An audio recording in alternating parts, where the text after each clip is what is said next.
What's up, people? Today we're here to talk about L.I.V, Living in Ville. A nice little mini-series that I did, you know. L.I.V, at first, it was just a thought. I sat back in the room and I thought I wanted to do a series. And in the series, I wanted to promote other people. You know what I mean? Other people that's doing things. I wanted to show people that dudes can act. Like you can grab somebody, tell them what to do, blah, blah, blah, and they got natural acting skills. So, thinking about that and keeping that thought together and the L.I.V thought, you know, I didn't have a name at first. I just thought I wanted to do a series. And then, talked to one of my boys and I was like, son, what would be a good name? So we you know, contemplated on a name, we thought it over, we ran some names back, and we came up with L.I.V, Living in the Ville. But I had to spell it L-I-V, but the L was for living, the I had to put the N/D-A in the, so it could be one, you know, one word, and then Ville. You know, with the Ville, and Living in the Ville, the whole series, I wanted to promote, like I was saying, I wanted to promote people. So my nephew was trying to be a rapper, so, and his boy was trying to be a producer. So I said I can use them and let them show their talent through the film, through the series. So I told him, went to him, be like, listen, I want you to do certain parts. And they agreed to do it. So then I called my cousin Mel over and I was like, Mel, I need you to play a part. I want you to play a part of a grimy dude. You know what I mean? You just, no matter what, you just grimy. I mean, you going in girls' houses, you sleep with them, you maybe when they sleep, you going all through their things and you're stealing, you know. And he said, cool, son, I could do that. So I told him, he came on the board. So then, I went over to Coco. I thought of, you know, I said, maybe if I throw a blind drug dealer in there, that's something nobody else done, or nothing I ever seen before, you know what I mean? Not the blind dude as the head dude, you know what I mean? So I went over to Coco, I said, yo, I want you to play a blind drug dealer. He was like, word? He said, son, all right, son, no problem. I can do that, son. I can do that. So, then I knew Coco couldn't count money, or he couldn't, you know what I mean? It wouldn't look right with him trying to count money and feeling money and trying to. So I said, he need a right-hand man. Me and Mel walked to Montgomery Boulevard, and we was walking down, and I said, I need a dude to play Coco's right-hand man. And I heard a voice. I heard, yo, something with my, It was Kev Willer's voice. I said, son, that voice, I want Kev. So I said, Kev, come here for a minute, let me holler at you. Kev came over. And I said, yo, Kev, I need you to play a part for me. He said, a part? What you mean a part? I said, a part, like in a, you know, a TV series, like a series. He was like, a part? He says, you mean like a movie? I was like, something like that. I said, I want you to do it and see how it turns out. Maybe you'll like it and we can just keep running with it or whatever. So he was like, all right. I said, you know what? Just because you're doing this for me, I'm going to buy you a bottle. Whatever's I buy you, I'm going to buy you a bottle. And he was like, all right, son, well, let's do it. So we went and did it. We laid it down. And it came out good, you know what I mean? The first episode when he walked Coco to the building and told Coco where they would shoot, where they were standing at, and they standing to the right to shoot in that direction. Because I had to put it together like that because Coco couldn't see. So I had Kev tell me, yo, whatever, as soon as you enter the door, they to your right, start shooting. And it came out good, it came out excellent, and they both loved it. But another story, like Coco, that first episode when Coco got wrong, he gave me a hard time. He did not want to do it anymore. He was like, I said, Coco, these guys gonna rob you. They're gonna take a chain from you. They're gonna just go in your pocket. They're gonna rob you. Just because you're blind. So they think they can get over with it. But he didn't know I was gonna have him come back and get revenge. So we did this scene, right? Kev and son wrestled him in the building, in the elevator for his chain, and they robbed him. So right after that, Coco flipped off. Nah, son, I ain't playing that shit no more, son. You ain't gonna have me looking pussy on camera, son. Nah, son, word of mouth, son. You ain't gonna have me looking pussy on camera. Coco, Coco. Coco said, swing the cane. Move me over. Swing the cane. Be like, yo, nah, be like, Yo, I ain't never put no, but fake jewels in the wall. I don't want to be in the movies like that. oh man. Nah, get the fuck out of here. Niggas ain't gonna rob me, beat me up in the elevator. I don't do nothing. You supposed to make me Yeah, you supposed to do something. Fuck. Now you supposed to get mad. Fuck out of here. Be like, yo, I'ma get y'all niggas. I'm Black Jesus, nigga. I'm the hero. Yo, move me over. Yeah, move me over. Hey, that nigga rough me up there. Yo, that nigga rough me up there. What the fuck? That's not my scenery. I live in the jungle. These motherfuckers see the little bastards be fucking me up. That nigga got him in the elevator. Get the fuck out of here. He ain't fight back. Come to a man, sit here, me. Nah, you fucking up my image. Niggas, they rough. I'm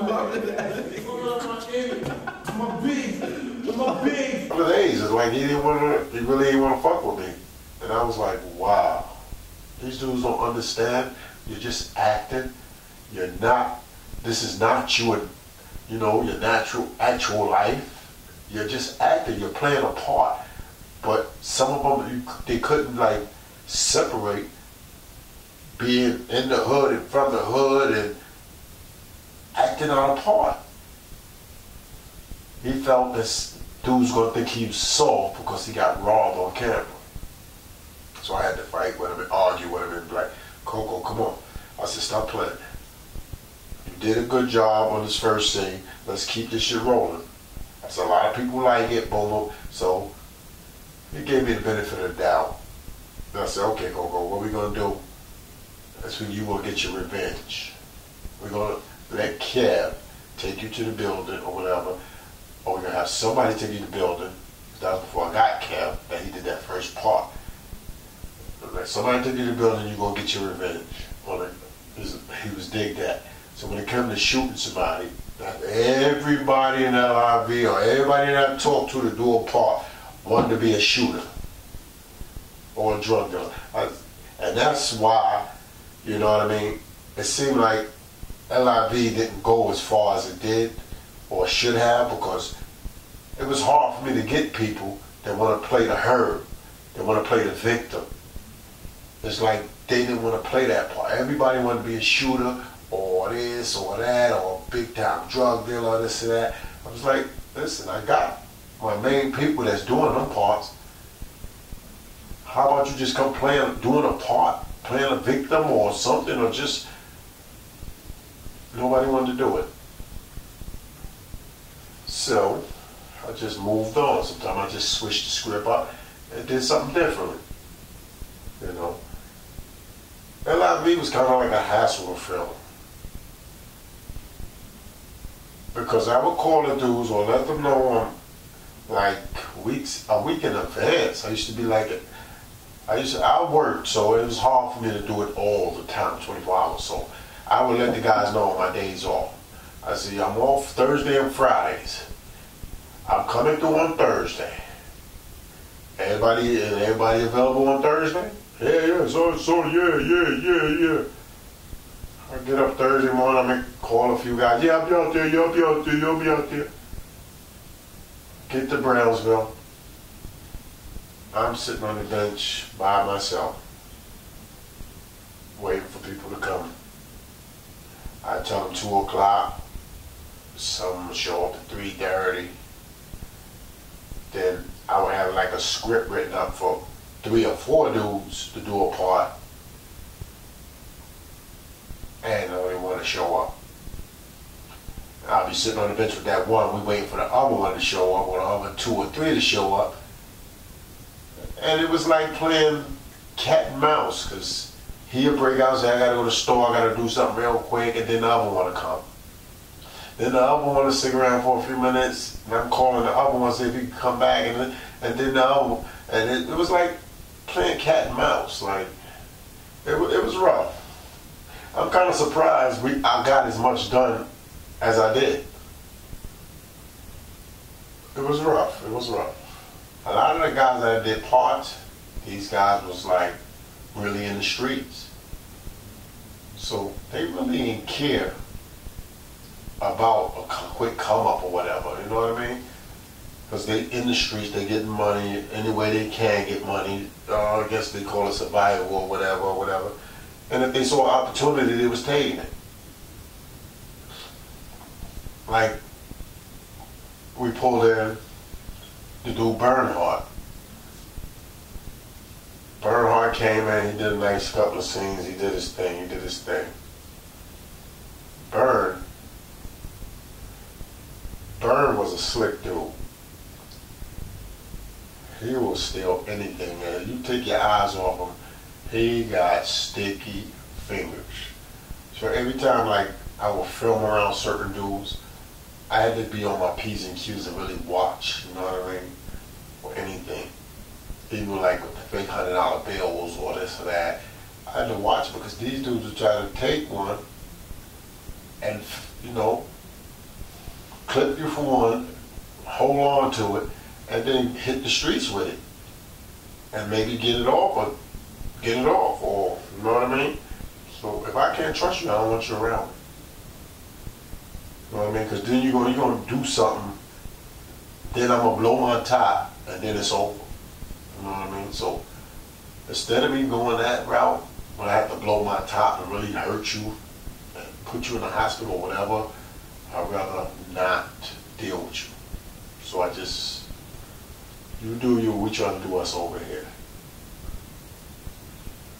I did a scene with my cousin from Tilden Projects, C-Class. Right now, he got a show called Let's Go, and it's going. He's doing his thing. Big ups to him, yo. Doing his thing. Like, I had reached out to him and told him I need some help. I need somebody to help me write. I need some music for the thing. But, you know, maybe he had his own agenda or what he was going to do. But he doing his thing now. Y'all check out Let's Go for Life. But a lot of times I told him, I called him, told him I'm gonna come over there and do some scenes. And I'm fucking with these dudes on my side. And these dudes, like, I'm out there, the little bit of scenes that I did get, it took me all day and almost all night. So half of the time it was too late to call my cousin and tell him I'm coming over there, because I'm out there over on this side till about 8, 9 o'clock. You know what I mean? Trying to get something done, sometimes 11 o'clock.